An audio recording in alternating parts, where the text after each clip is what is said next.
కర్నూలు ఘటన మనందరికీ తెలిసిందే. నిజంగా దేశమంతా కూడా ఒక్కసారిగా ఉలిక్కి పడినటువంటి పరిస్థితి. ఒక ఏసీ బస్సులో, ఒక స్లీపర్ కోచ్ బస్సులో ఇంత దారుణంగా దాదాపు 21 మంది, ఈరోజు కూడా ఒక మార్నింగ్ ఒక అతను కూడా చనిపోయారని కూడా తెలుస్తుంది. అంటే దాదాపు 20 మందికి పైగా ఇక్కడ నిద్రలోనే చనిపోయిన వాళ్ళు ఉన్నారు. ఒక కుటుంబానికి సంబంధించి నలుగురు, 2 చిన్నపిల్లలు, తల్లి, తండ్రి. అసలు ఒక చెప్పడానికి కూడా ఏదోలా ఉంది. ఒక పాపని ఆ పక్కనుండే తల్లి అలా పట్టుకుని అలాగే ఉండిపోయిందట. ఆ అస్థి పంజరాలు అలా కనిపిస్తుంటే ఒక్కొక్కళ్ళు చూస్తున్న వాళ్ళు కూడా కళ్ళమట నీళ్ళు వచ్చినటువంటి ఘటనలు. ఎవరెవరో ఎక్కడెక్కడి నుంచో, ఇటు ఆంధ్రప్రదేశ్ నుంచి, తెలంగాణ నుంచి, ఒడిస్సా నుంచి, కర్ణాటక నుంచి, బీహార్ నుంచి, ఎక్కడెక్కడి నుంచో ఎక్కడెక్కడికో పనుల కోసం బయటికి వెళ్ళే వాళ్ళందరూ కూడా ఒకరికి పెళ్ళికి ముహూర్తం కుదుర్చుకుని, ఇంకొంతమంది జాబు కోసం కొత్తగా జాబ్ వస్తే జాబులో జాయిన్ అవ్వడానికి, ఇంకొంతమంది పండగకు వచ్చి మళ్ళీ జాబుకు వెళ్ళేవాళ్ళు. ఒక్కొక్కళ్ళ గాథ ఒక్కొక్క నిజంగా కన్నీళ్ళు తెప్పించాయి. ఎస్పెషలీ ఈ ఘటన గురించి మనం ప్రత్యేకంగా ఎవరిని నిందించాలి అనేది ఎవరికి అర్థం కాలే. ముందుగా డ్రైవర్లు, ఒక యాక్సిడెంట్ జరిగింది, డ్రైవర్ కావచ్చు, అక్కడ ఉన్నటువంటి క్లీనర్ కావచ్చు, ఫ్రంట్ డోర్ తీయటానికి అది బయటే ఉంటుంది. అంటే డ్రైవర్ సైడే ఆ డోర్ ఓపెన్ చేయడానికి అవకాశం ఉంటుంది. చాలామంది చూసే ఉంటారు. అటుపక్క లోపల నుంచి వచ్చేవాళ్ళు ఆ డోర్ కొడితే కానీ ఆ డోర్ ఓపెన్ చేసి వాళ్ళని బయటికి పంపించేటువంటి అవకాశం లేదు.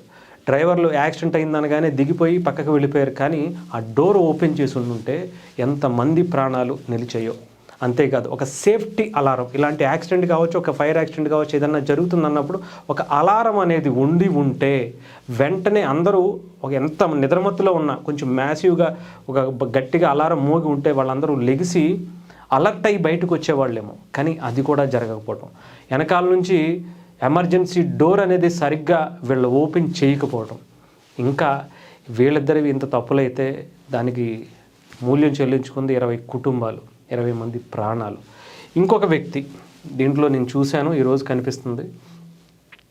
ఎవరైతే బైకర్, ప్రమాదానికి కారణమైనటువంటి బైకర్ ఉన్నాడో, తన పేరు శివ అనుకుంటా నాకు తెలిసి, ఇతను మద్యం సేవించి అంతకుముందు ఒక పెట్రోల్ బంక్కి వెళ్ళి పెట్రోల్ కొట్టించుకుంటూ తను వచ్చినటువంటి విజువల్స్ మనం చూస్తే కనుక, అంటే ఇంత నిర్లక్ష్యంగా డ్రైవ్ చేసుకుంటూ తాగేసి అతను చూడండి ఎంత అసలు అన్కంట్రోల్గా ఉన్నాడో.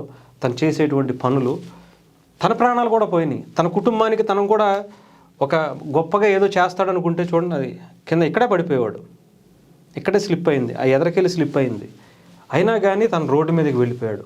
వెళ్ళి ఏం చేశాడు, తను పోతూ తన కుటుంబానికి శోకం ఇస్తూ ఇంకొక 20 మంది జీవితాలు నాశనం చేసి వెళ్ళిపోయాడు. ఎవరు బాగుపడ్డారు ఇందులో? ఎవ్వరికీ ఏమీ లేదు. అసలు నిజంగా చెప్పాలంటే ఇంత దౌర్భాగ్యమైనటువంటి స్థితికి ఇతను ఒక కారణమైతే, ఆ ఇన్సిడెంట్ జరిగిన తర్వాత 300 మీటర్ల వరకు ఆపకుండా, కనీసం కంట్రోల్ చేయకుండా అతన్ని తీసుకువెళ్ళిపోయి ఆ ఫైర్ అయ్యి దాన్ని ఆ బండి అంతా దాని మీద బస్ కింద ఇరుక్కుపోయి ఫైర్ అవ్వడానికి కారణమైనటువంటి డ్రైవర్. ఒక్కసారి అలా డోర్ ఓపెన్ చేసి అందరూ బయటికి రండి అని ఒక్క అరుపు అరిస్తే వాళ్ళు ఎంత నిద్రలో ఉన్నా సరే బయటకు వచ్చేవాళ్ళేమో. కొంతమంది నిద్రలోనే అలాగే పడుకున్నోళ్ళు పడుకున్నట్టే కాలిపోయినటువంటి పరిస్థితి. ఇంత దౌర్భాగ్యమైనటువంటి స్థితికి మూల కారణమైనటువంటి వ్యక్తి ఆ బైకరే అని తెలుస్తూ ఉంది. ఎవరిని అనుకున్నా ఏం ఉపయోగం? అతను లేడు అక్కడ. నిజంగా ఇప్పుడు ఆ డ్రైవరు, క్లీనరు జీవితాంతం బాధపడాలి వాళ్ళు. అరే మనం బయటకు వచ్చేసాం, మనం హ్యాపీగానే ఉన్నాం, మనం దిగిపోయాం కదా, ఒక్కసారి డోర్ ఓపెన్ చేసి వచ్చేసి ఉంటే బాగుండేదేమో అని జీవితాంతం బాధపడతారు. వాళ్ళ బ్రతికున్నంతకాలం బాధపడతారు. నిజంగా చాలా బలమైనటువంటి శిక్షలు కూడా వేయాలి.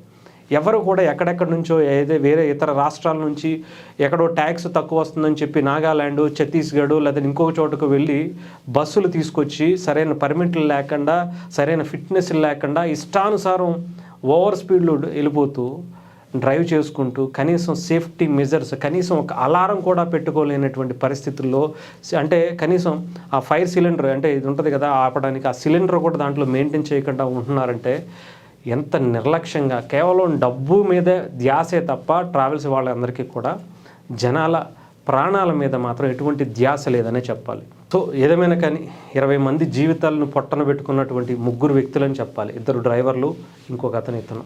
వీళ్ళ 3 వల్ల ఇప్పుడు ఎంతమంది జీవితాలు వాళ్ళ జీవితాలు మధ్యలోనే అయిపోయి ఒక అతను ఆ బస్సులోంచి దూకి కాళ్ళు చేతులు విరక్కొట్టుకున్నాడట. అతను ఇంకా నడవలేని పరిస్థితిలో ఉన్నాడట.